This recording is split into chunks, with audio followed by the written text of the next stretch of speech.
महागठबंधन में अभी पीएम उम्मीदवार को लेकर कोई स्पष्टीकरण नहीं सामने आया, लेकिन अब कैंडिडेटों की लिस्ट यानी कि किस राज्य में कौन सा कैंडिडेट यानी कि किस पार्टी का कैंडिडेट कितने लड़ेंगे, इसको लेकर पूरी तरह से गहमा गहमी तेज हो चुकी है। दरअसल इसी बीच अब उत्तर प्रदेश के भी कांग्रेस के भी सूत्रों के द्वारा जानकारी मिलना शुरू हो चुकी है कि आखिर कांग्रेस उत्तर प्रदेश में कितनी सीटें चाहती है। तो बताएंगे सब कुछ कि आखिर कांग्रेस की क्या रणनीति है और क्या इस रणनीति पे अखिलेश को हजम होगा कि अखिलेश इनको इतनी सीटें दे सकते हैं। तो जानने के लिए इस एपिसोड को पूरा देखें। तो चलिए अब बात करते हैं राजनीतिक विश्लेषण के साथ। तो देखिए, सबसे पहले जैसा कि पिछले दिनों खबर आई थी कि जो सीट शेयरिंग का जो फॉर्मूला निकल रहा है वो राज्यों में किस पार्टी की बढ़त ज़्यादा है और किस पार्टी के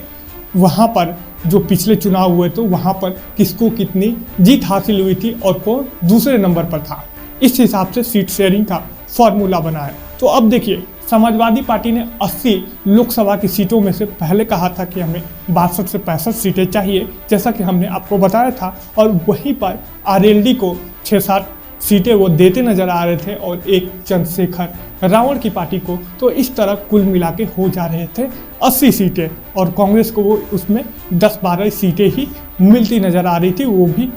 मुख्य जहाँ से कहीं उसमें काशी का अगर बात करें तो बनारस भी उसमें शामिल था, लेकिन उसके अलावा मेन में जो सीटें हैं वो कांग्रेस को मिलती नज़र आ रही थी। लेकिन अब कांग्रेस ने उत्तर प्रदेश के लिए जो सर्वे या अपनी रिपोर्ट मांगी है उसके अनुसार अगर ये रिपोर्ट सच में सही होती है तो कांग्रेस उत्तर प्रदेश में 80 में से 40 सीटों पर लड़ना चाहती है। अब इसके बाद पूरी तरह से राजनीतिक विश्लेषण हो चाहे आम जनता का पूरी तरह से दिमाग हिल गया, क्योंकि जो कांग्रेस पिछले अगर बात करें चुनाव की तो उसमें फिसड्डी साबित हुई थी, लेकिन इस चुनाव में इन्होंने तो रिकॉर्ड ही बना दिया कि यहाँ पर हम 40 सीटों पर लड़ेंगे। हालांकि 40 सीट पे अगर ये लड़ेंगे तो यहाँ पर समाजवादी पार्टी को भी 30 सीट मिलेगी और उसमें से 4-5 पे तो यहाँ पर आरएलडी के खाते में जाएंगी और पत्ता कट्टा नजर आ रहा है चंद्रशेखर रावण का। तब भी ये समीकरण फिट बैठता हुआ नजर नहीं आ। तो ये फार्मूला कांग्रेस की तरफ से जो सूत्र बता रहे हैं कि ये डिसाइड करने के लिए भेजा है। तो देखिए, अब इस फार्मूले में क्या कटाक्ष हो सकता है और क्या इसमें नया राहुल गांधी और अखिलेश यादव के बीच सहमति बन सकती है कि इनमें से 30 सीटों पे दोनों पार्टियां आपस में बंटवारा कर सकती हैं और उसके बाद जो सीटें यानी कि 20 सीटें बचती हैं